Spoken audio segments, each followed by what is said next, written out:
What is up, Soul Fam? It's Sundal from Substance Over Style. Welcome to a new video. So I got asked last week after making the video, well, not after making the video, but after the previous video, to talk about what is a masculine man, which I thought was an interesting question, because if I had decided to make this video myself, or what can I talk about, I probably wouldn't have titled the video what is a masculine man, or how to recognize a masculine man, or whatever I'm going to title it. I probably would have called it something like, and it would have been a different video, how to recognize a man who's in his divine masculine, because that's what I would be more interested in, because it is nuanced, but there's a difference between the two. But that's not the video that I was asked to make, and I want to make the video that I was asked to make. So if you want to, hang on, let me switch this up. If you want to see that video on how to recognize a man who's in his divine masculine, then smash the like button. If I get to 150 likes, then I will make that video. But for now, let's get into the video talking about what are the qualities of a masculine man and how to recognize a masculine man. One of the primary masculine principles is leadership. Leadership is a masculine principle. So a man who leads others, or leads you as a woman, leads a relationship forward or takes charge, is a man that is in his masculine. So what does this look like? Okay, so because it's a woman who asked me the question and asked me to make the video, I'm going to speak to the feminine experience of how we relate to masculinity. So this is a man that will initiate with you. And I'm not saying that a man always has to make the first move. I don't believe that necessarily he needs to do all the chasing. I don't like the whole idea of chasing, because it kind of implies that you're running away. He shouldn't need to chase you, because you shouldn't be running away. You should be meeting his interest. But I do think that I always prefer when a man pursues me, because I do think that when you have inverted polarity where the woman is doing most of the pursuing, you're much more likely to end up with a man who will take what he can get, rather than a man that really wanted you, and wanted you to the point that he went out of his way to get you. And because then he doesn't really feel like he earned you, or like he won you, kind of thing. So essentially, you as the feminine, you are the prize that the man wins, because men are often in competition with each other. Again, competitive, that is the sign of a masculine man. A man who's competitive in life, in work, not necessarily in relationships. Like, he shouldn't be competitive with you as a woman, but you also shouldn't be competitive with him. A lot of the time when we see relationships where couples are competitive, it's because one or both people do not have a healthy relationship to their masculinity and their femininity. Maybe they have wounds around there. It's often seen, with women who have they feel too vulnerable in their femininity. They feel uncomfortable with being feminine. They want to be more masculine. They want to be the leader in the relationship. So they will be competitive with their men, because that's a masculine principle. But that can cause a lot of issues in relationships, because it can cause conflict. So yeah, he's moving things forward. He's initiating, he'll be initiating most of the contact. He'll be taking charge. He'll be setting dates. He'll be making suggestions. He'll be deciding where to take you. And this is not to say that he's like controlling. Okay, definitely a man who is controlling is a man that is in his out of balance masculinity. He's too much in his left brain dominator energy, and that can be like an overcompensation for feeling a lack of masculinity in other areas of his life. He will try and control his woman, but a man shouldn't need to control you, because when a man is actually embodying a healthy masculinity, and he's a high status and high value individual that has multiple options, he shouldn't need to control a woman. Like, women will actually just do what they want, do what he wants, because they want to be with him. So yeah, takes charge. You know, he'll initiate, he'll take the lead when arranging dates. He'll be like, meet me here. And you know, I'll talk more about this when I do the video on the divine masculine, but you want to be looking for a man who's not inconsiderate to your needs as a woman. So he needs to also acknowledge that you're a woman and treat you like a woman. And masculine men will tend to do this. Men who are in an immature masculine will treat you like one of the guys, or will be like, oh, let's meet here because it's halfway between the two of us. That's not, firstly, I don't think that that's particularly masculine. I don't think it's healthy masculinity. It's definitely not divine masculinity. A man who's in his divine masculinity will either choose somewhere that's close to you so that you don't have to travel too far. Will even offer to come and pick you up and drop you home to make sure that you get home safely. This is something that's quite rare nowadays, depending on where you live. Obviously different. I've traveled and lived all over the world. Men are different everywhere. When I was modeling in India and also in Pakistan, the men there are very masculine and very protective, and they will pick you up even if you're just friends with them. You know, if you're meeting up with them, if you're going for dinner or you're going to go party with a group of friends, the guys will always come and pick up the girls. They will never ever ever expect us to make our own way there, and they will drop us off at home. So you know, a masculine man is protective of you. Not only is he, protection is a masculine principle, so not only is he protective of you, he's also protective of his own time and energy. And this is something that my man does very, very well, and he's actually taught me how to do better as well. He's extremely protective of his time, his energy, his resources.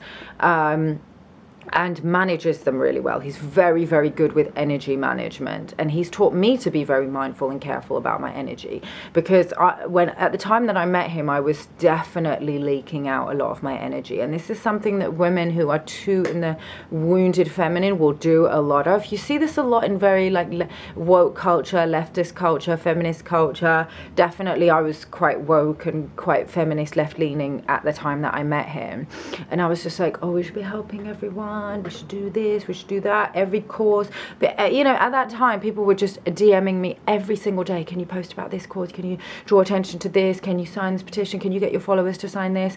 And it was getting to the point where I was becoming extremely depleted, and I was not able to do my own work that I need to do. So a man that is in his masculine will be mission focused. He will be focused on his mission or his purpose, eyes on the prize. Okay, masculine energy is very one directional. That's why men, when you try and get their attention when they're focusing on a task, it'll be like Earth to Leon. I'm talking about my brother's name is Leon. Whenever we were growing up, or if I would try to get my dad's attention or my brother's attention, I'd be like, Earth to Leon. And it would literally be like they were a million miles away, and it would take, they just would ignore me, completely ignore me. And then after 5 or 10 minutes, they would go, yeah, what was it you wanted?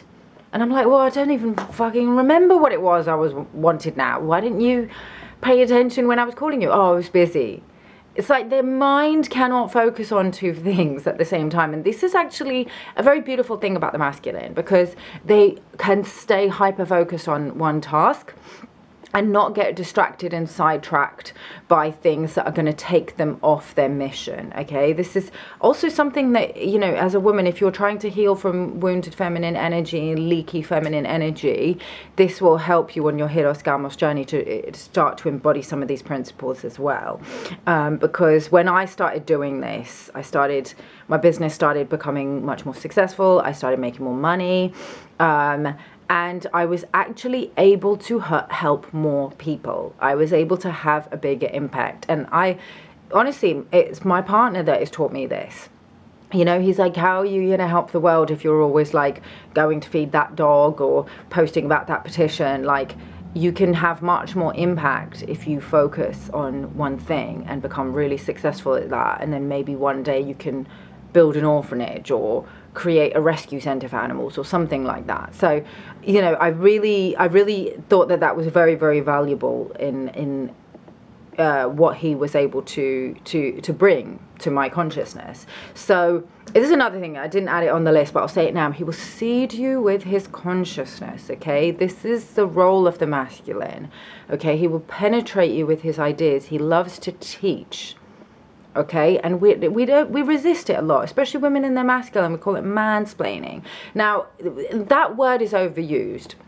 The word mansplaining, and I do understand how annoying it is, and I don't like when I'm mansplained to, because the actual definition of the word mansplaining is when a man is explaining to you something that's within your wheelhouse. So he's like condescending on you. But I think a lot of people just take it they just label anytime a man is explaining anything, even if it's within his wheelhouse, he's mansplaining, which is just nonsense. It's suppression of the divine masculine and the masculine principles, and it's just misandry and demonization of men. Men want to provide. The masculine energy wants to provide in so many ways. Definitely financial provision is wonderful for men because it makes them feel useful and it makes them feel needed. And women are more likely to submit and to be nice and respect a man who is providing for them, not in like a gold digger or a prostitute way. I feel like we're definitely, I hope that we're past that now, when we're not having these kind of regressive belief systems about women preferring men who provide. I just find it's easier to respect a man that can provide. And I just have more love, more respect, and I just find it more attractive that my man is a provider and that he wants to provide and that he takes pride in being a provider. But again, because he's protective of his time and energy, it's never like simping. It never feels like simping, okay? Because he knows how to say no, okay? So I'm jumping around a little bit, because he's excellent at boundaries. Boundaries are a masculine principle, okay? Again, it's about creating those boundaries so you can focus, and energy management, so managing his resources, being protective of his time and his energy and his focus and his attention. So he doesn't give me endless attention throughout the day. He doesn't call me, like, you know, I used to date guys who would call me like several times a day to check in, which was wonderful. My man doesn't do that though, because he's extremely protective of his time and his energy, and he needs to focus on his work, because I have different requirements of him than I had of previous people. So that's something that I've had to accept, but it's also something that I've realized makes him more attractive to me. I mean, it's held my attention for much I mean, I've been in a relationship with him much longer than anyone else that I've been in a relationship with, and I still find him extremely attractive, because, you know, he doesn't just give me everything that I want. Like, he knows when to say no. Like, I've never managed to get him to simp. So, you know, obviously you want to be able to, as a woman, it's like this desire, but then as soon as they do, you're like, ugh, go away. So guys who are being too simpy and doing everything and bending over backwards, not attractive to women. That's a man who's too in his feminine energy. What bending over backwards indicates that he doesn't have a spine, okay? He doesn't have that rod principle of the sacred masculine, the masculine architecture that is needed to kind of be strong and moving forward, taking action in the world, to do the things that he needs to do, to be that provider and that protector and that leader. Courageous, strong, brave, won't back down from, like, you know, if he needs to show up and he needs to take on somebody and or take someone out, he doesn't back down from that, okay? Now, this is slightly nuanced if we get into the divine masculine, because the divine masculine, again, is a little bit different from a man who's left-leaning into his... When I say left-leaning, I mean like left-brain dominant, like leaning into the masculine polarity. So a man who's in his divine masculine is actually not heavily polarized into the masculine. He's actually very balanced and probably slightly more in the masculine, because it's the divine masculine, not the divine feminine. But a divine masculine man has a kind of strong current of feminine energy as well that is extremely... it's extremely sexually magnetic to a woman that's in her divine feminine as well, because she's also got she's got that stable masculine architecture within her own field. So again, I'll do that in a separate video, but I just wanted to touch on it there. So, you know, you will see like men who are hyper masculine just get into a little bit more fights and a little bit more conflict. They don't shy away from confrontation. They can be confrontational, okay? And personally, I find a man who's extremely like non-confrontational to be a little bit beta. Like, I find it not very attractive. But I also find a man who's extremely confrontational to also be unattractive, because I'm not attracted to extremely hyper masculine men, because I'm about hieros gamos and sexual alchemy. So I want a man who's in his divine masculine. Okay, so he is logical and rational, okay? He's not ruled by his emotions. He doesn't let his emotions run the show, okay? This is extremely important for masculine energy. And if you're a man who's more in the feminine and you're wanting to polarize more into your masculine, being more ruled by logic and rationality is important, okay? Not being, you know, I would definitely say for a man who's hyper masculine and overly logical and rigidly skeptical, they definitely need to bring in more of that intuitive, like emotions based, gut based intelligence, okay? And that is the gents in the word intelligence. It's genere, it's the feminine, it's the intuition. It's important. But masculine men tend to be more logical, and I can find this quite frustrating, again, because like I said, I'm not attracted to hypermasculinity, because they're not emotionally attuned enough to me as a woman, and just to themselves and their own emotional experience. So they'll definitely be more logical rather than rational. They'll distrust their emotions and sometimes even suppress their emotions. But I understand why men do this, because if men give away to their emotions, that can be extremely dangerous. Extremely dangerous. This is where we see like male violence like school shootings or whatever, are men giving away to their emotions. They're letting their emotions run the show. So even though it seems like contradictory what I'm saying, because I said, oh, he's courageous, he won't back down from a fight, a man who's actually hyper masculine has suppressed his own feminine, so he has a deeper feminine shadow. So he's not he's not had that alchemical wedding that happens within the person on the journey of awakening, where he's brought that masculine light of consciousness to the feminine shadow or the subconscious, to bring them into unification, where he's able to take, you know, right and moral action. But yeah, I don't want to get too much into that because I don't want to spoil the Divine Masculine video. But yeah, he makes plans.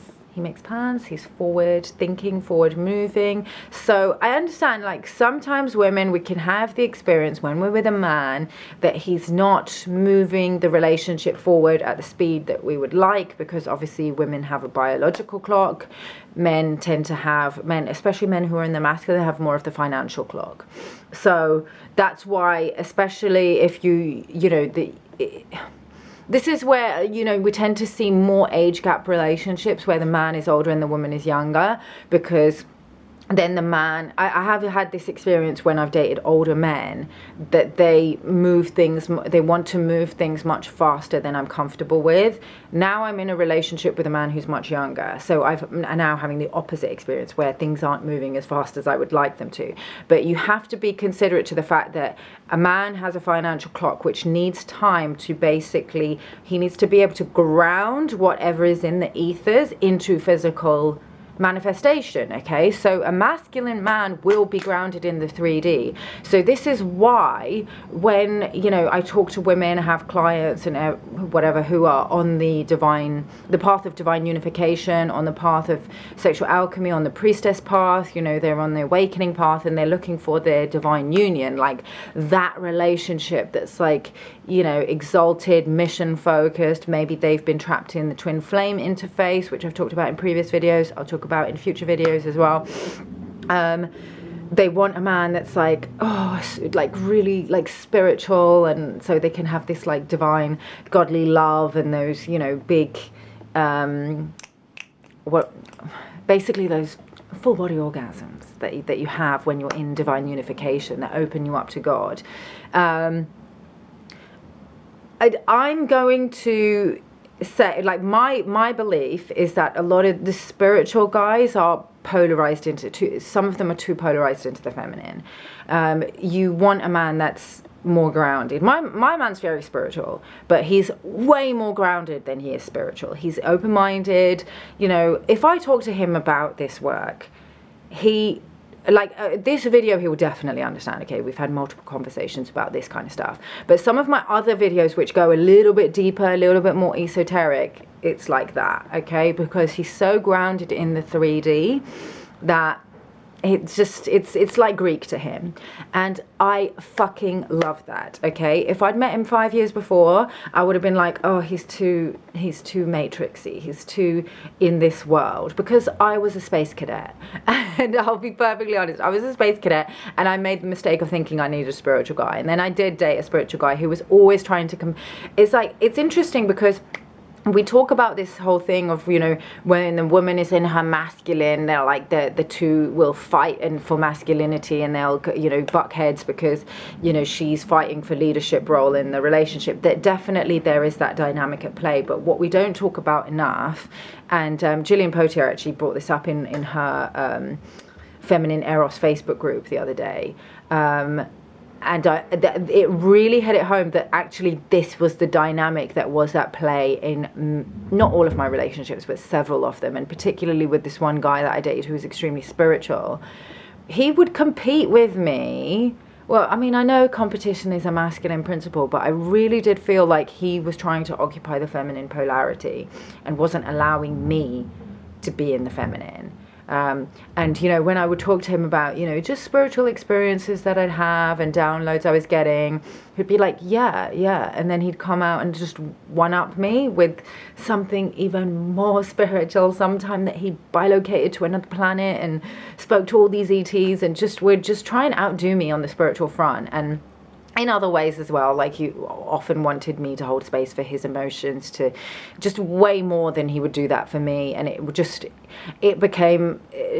got to the point where I completely lost respect for him. I couldn't, like, there was no respect, reverence, there was no, like, looking up to him as a man, there was no trusting his leadership, and I actually started to become very sexually turned off by him. So this will happen. If a man is too much in his feminine, you will be sexually turned off by him as a woman. It will always end up happening. So, you know, really, really working on this and understanding these principles so that you can not just learn to respect the masculine for what it brings, but also learn to respect your own inner feminine and see the inherent worthiness in your feminine, because that is the prize that men will go to wars. Men will literally invade other lands and put their lives on the line to seek out the feminine. Okay, like, we are literally, like, I know people find it misogynistic when I say that we are the prize, because it's like, oh, you're a trophy. It's like, we're literally like something to be cherished, okay? And we make that whole hero's journey and then battling the odds and slaying the dragons, we make it all worthwhile, okay? You really got to see the inherent value in that, and when you do, you will have so much respect and reverence for the masculine. Your relationships will improve and your life will get so much better. My life is so much easier now that I have a really good man in my life, and my nervous system is calm. I don't have the same trauma, drama cycles that I had when I was dating guys on a lower timeline. So I hope that helps. I'm going to leave it there. If you want to see the video on the divine masculine, then smash the like button. Let's try and get those likes to 150, and then I'll make a video on the divine masculine and how to recognize the divine masculine, because that's the one I want. I mean, that's the one I have. So I think that's the one that most of you will want. So yeah. And if you want to book a session with me or a package of sessions, I am now offering a 10 session package, which is at a much more discounted rate than the single session and the 5 session package. So if you want to get in on that and go really deep with the quantum field work, then DM me on Instagram and I would love to book you in. All right, peace out, one love. I'll see you in the next video. Bye.